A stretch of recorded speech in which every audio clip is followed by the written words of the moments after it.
Hello everybody, Jai Shri Sitaram and welcome back to UPSC and Life. So आज है 25th of May, कल था 24th of May and कल था मेरा UPSC प्रीलिम्स का एग्ज़ाम। जैसा कि सबको पता होगा, कुछ भी कमेंट करने से पहले आई वुड लाइक कि आप पहले जाइए, एक छोटी सी क्लिप है मेरे करंट अफेयर्स के नोट्स की, वो क्लिप आप पहले देखो और फिर उसके आगे बात करते हैं।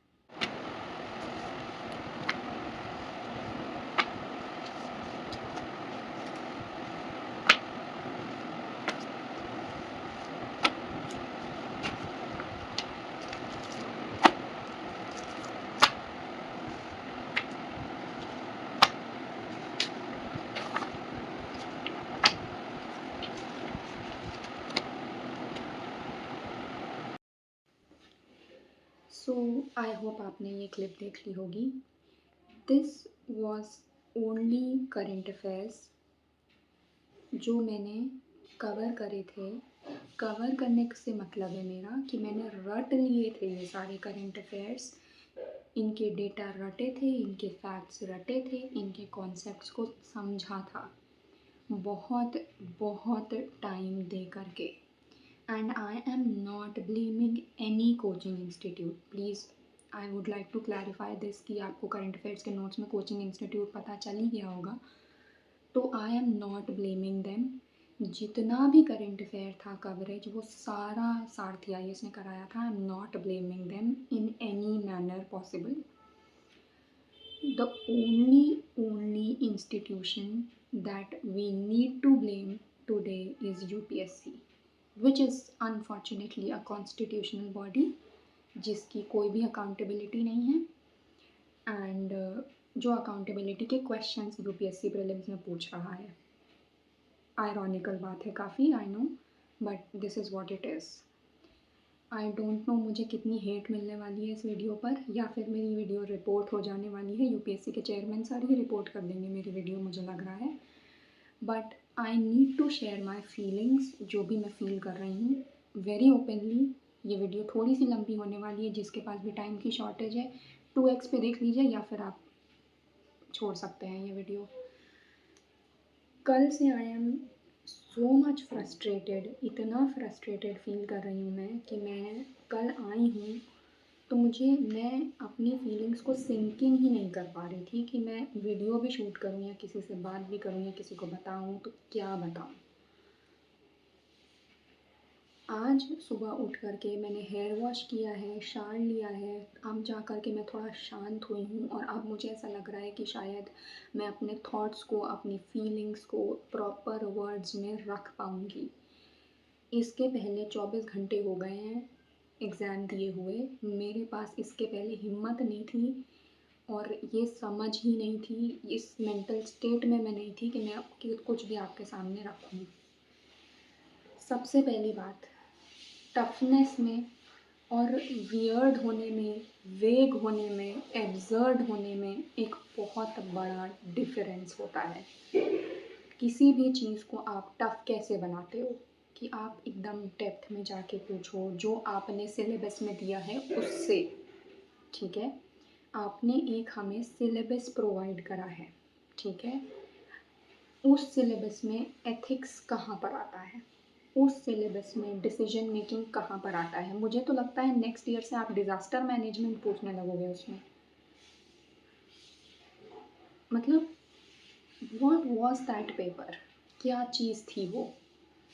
आप टफ बना रहे हो या वेग बना रहे हो, आप हमें साफ साफ बोल दो कि आप फ्रस्ट्रेट हो चुके हो इससे कि 10 लाख फॉर्म पढ़ते हैं, फीस है नहीं फॉर्म की, तो आपको प्रॉफिट तो हो नहीं रहा है फॉर्म भरने से। You get it. तो फॉर्म इतने भरे ही क्यों जा रहे हैं। लड़कियों की फ़ीस नहीं है। I am sorry if I am sounding very rude, और मैं किसी को यहाँ पर बहुत ज़्यादा प्लीज़ करने नहीं बैठी हूँ, ना ही मेरा नेचर है ऐसा कि मैं बहुत ज़्यादा किसी को प्लीज़ करती हूँ। मैं बहुत स्ट्रेट फॉरवर्ड हूँ, मैं बहुत स्ट्रेट फॉरवर्ड बात करती हूँ, ठीक है। 2023 का एग्ज़ाम मैंने दिया हुआ है, उसकी मार्कशीट मैंने अपने इसी यूट्यूब चैनल पे अपलोड करी हुई है। That was the toughest paper, okay? This was not the toughest paper, this was the weirdest paper. 2023 की कट ऑफ 75 मार्क्स गई थी जनरल स्टूडेंट्स की। मेरा स्कोर था 74.08। I scored that much, and I did not blame UPSC that year because that was a tough paper which was well within the rights of UPSC to make a tough paper. Okay, I have never blamed UPSC, never ever, because this was my choice. मेरी choice थी UPSC देना। I chose that for myself कि मुझे अपने 5, 6, 7, 8 साल इस exam के लिए लगाने हैं। क्यों? क्योंकि मुझे ऐसा लगता था कि आप मेहनत करोगे, आपका होएगा, ठीक है? I regret to say that अब मुझे ऐसा नहीं लगता है।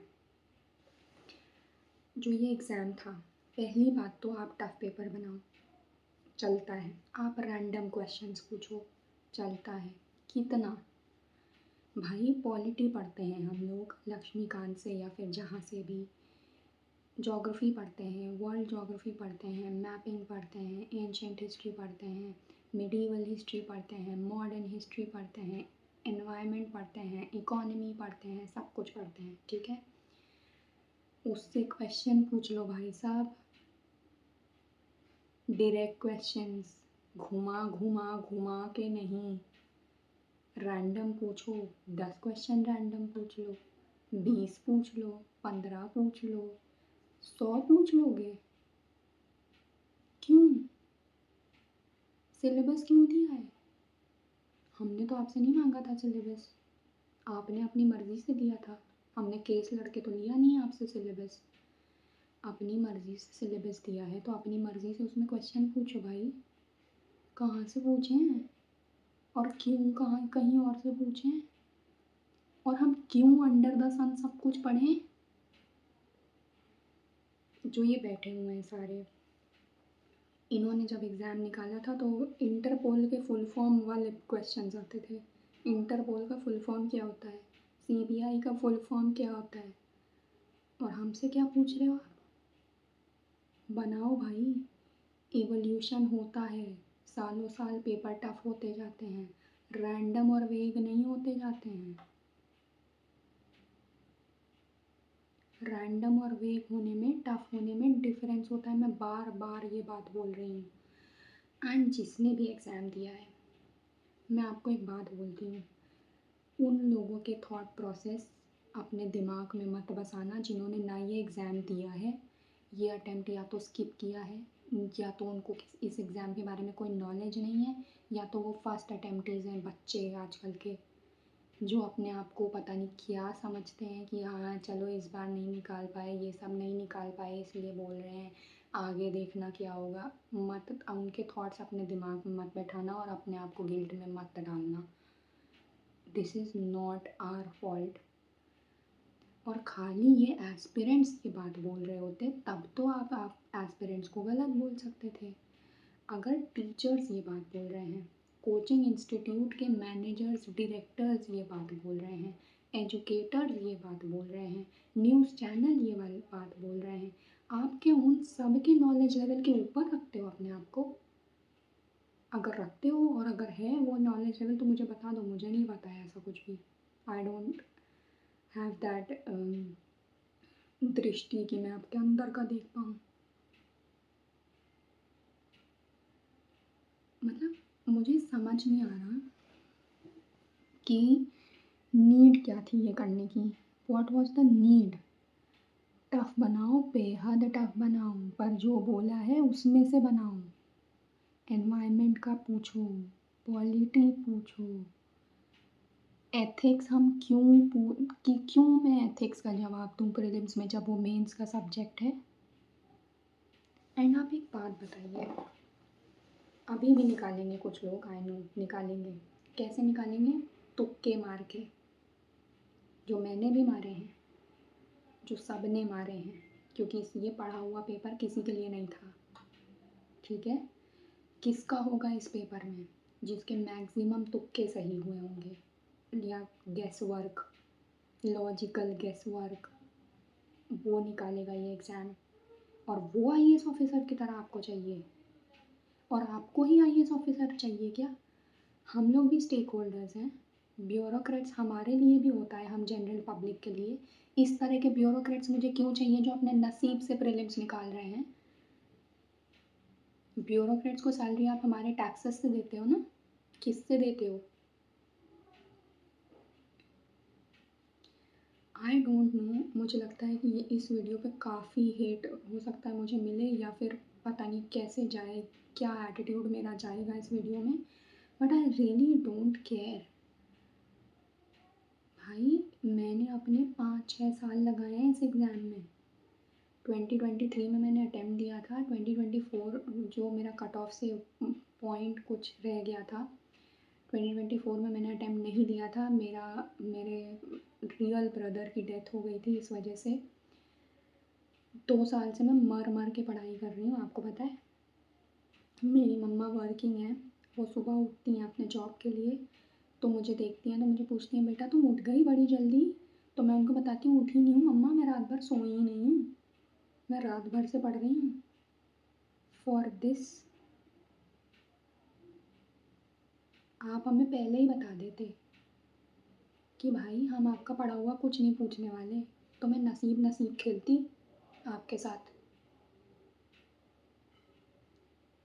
अगर यही करना था तो। मैं ये अनकट वीडियो डालूँगी, मेरे को कोई, मैं आई am not ashamed.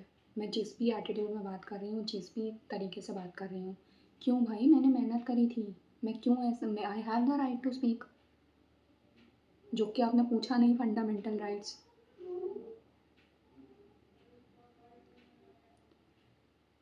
I am not able to get that intention, जिस इंटेंशन से ये एग्ज़ाम बनाया गया था, क्वेश्चन पेपर सेट किया गया था।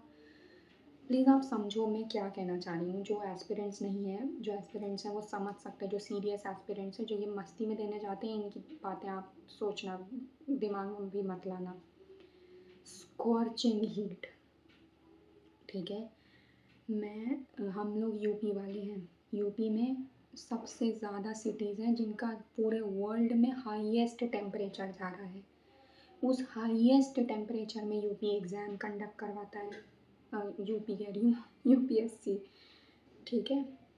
उस टेम्परेचर लेवल पे हम लोग एग्ज़ाम देने जाते हैं।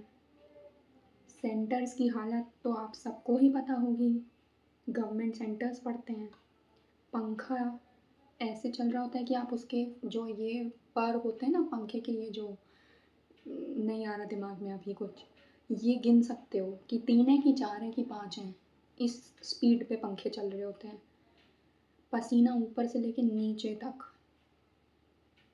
ठीक है। बेंचेस ऐसी कि इतनी पतली हैं कि क्या बोलूँ, इधर होगे तो इधर गिर जाओगे, इधर होगे तो इधर गिर जाओगे, ऐसा लगता है।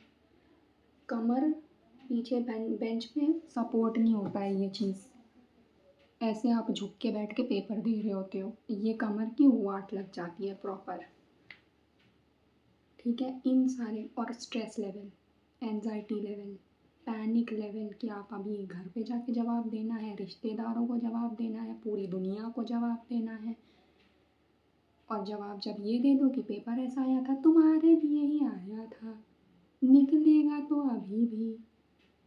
तो भाई जब एक एयरप्लेन क्रैश कर जाता है तो उसमें से भी कुछ मर जाते हैं, कुछ जी जाते हैं, तो जो चला जाता है ऊपर उससे क्या बोलते हो, तुम ही चले गए, बच तो गए थे कुछ लोग। लॉजिक्स, सेंसिबिलिटी,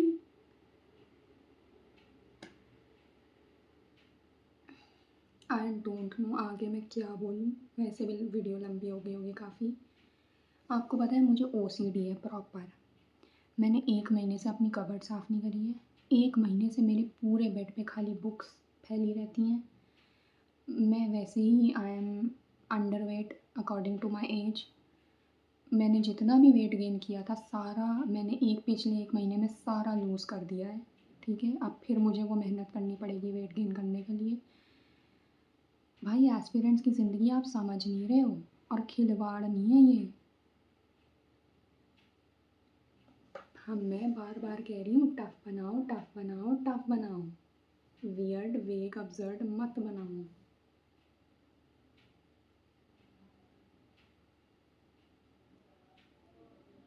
अब मैं डाउट में आ गई हूँ कि मैं ये वीडियो पब्लिश भी करूँ कि ना करूँ। पता नहीं मैंने क्या क्या बोला है इसमें।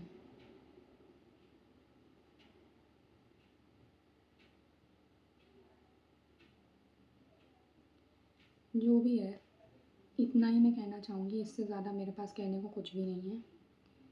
अनकट वीडियो है ये, रॉ फीलिंग्स है मेरी, रॉ इमोशंस हैं, मैं ये डाल दूँगी, आप देख लेना। अगले अटेम्प्ट्स का मुझे कुछ पता नहीं है कि मैं देने वाली हूँ कि नहीं देने वाली हूँ। पीसीएस तो मैं देने ही वाली हूँ, जितने भी होने वाले हैं। अभी बिहार पीसीएस भी दूँगी और यूपी पीसीएस भी दूँगी, बिकॉज़ यूपीएससी ने मेरे पास ऑप्शन ही यही छोड़ा है, देना ही पड़ेगा मुझे। तो पीसीएस तो मैं देने वाली ही हूँ। अब पीसीएस को यूपीएससी के नक्शे कदमों पे चलना है तो मुझे पता नहीं मेरा नसीब, पर ऐसा पीसीएस नहीं करेगा, आई एम होपफुल।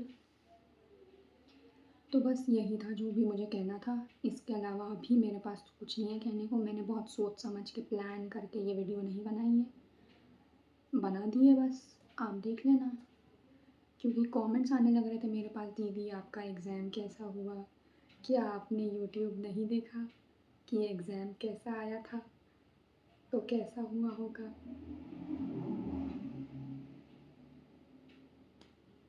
रिश्तेदारों के फ़ोन आ रहे हैं, काट दे रही हूँ मैं, क्या बताऊँ।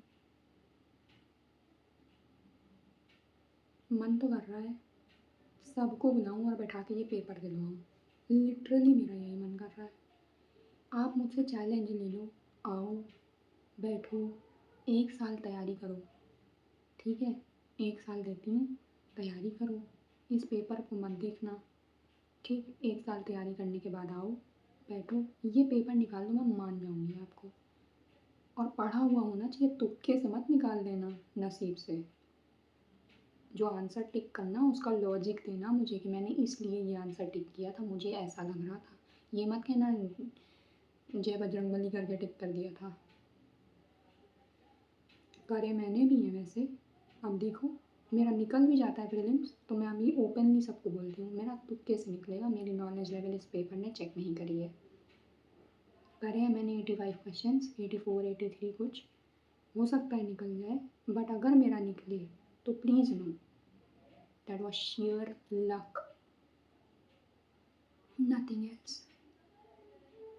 कुछ भी नहीं बोलूँगी मैं, प्रोटेस्ट करिए, री एग्ज़ाम होना चाहिए, मैं कुछ भी नहीं बोलूँगी क्योंकि ऐसा कुछ होने वाला नहीं है। क्योंकि जब भाई साहब अकाउंटेबिलिटी ही नहीं है, चेक ही नहीं है कोई, पता हम लोग क्या भुगत रहे हैं। जो हम लोग ने ये आंसर की डिमांड कर ली थी ना इन लोगों से कि आंसर की दे दिया करो जल्दी, उसका बदला लिया है इन्होंने। इन्होंने क्या बोला, आंसर की चाहिए ना, आप पेपर ही ऐसा दूंगा जो बिना आंसर की के आप सॉल्व ही नहीं कर पाओगे। मैं लौट के आके मैंने सोचा ला वो एआई से कुछ आंसर चेक कर लूँ। एआई से जब मैंने स्कैन किया क्वेश्चन, एआई बोल रहा है AI is taking a longer time. AI solve नहीं कर रहा भाई साहब, एआई को ज़्यादा टाइम लग रहा है। मैं कौन सी चीज़ हूँ।